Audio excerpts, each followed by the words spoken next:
Igual a briga dele com o mano.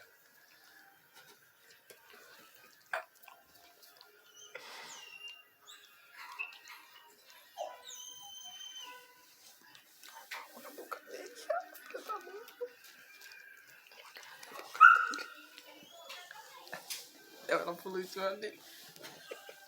Ele tá olhando, coitado.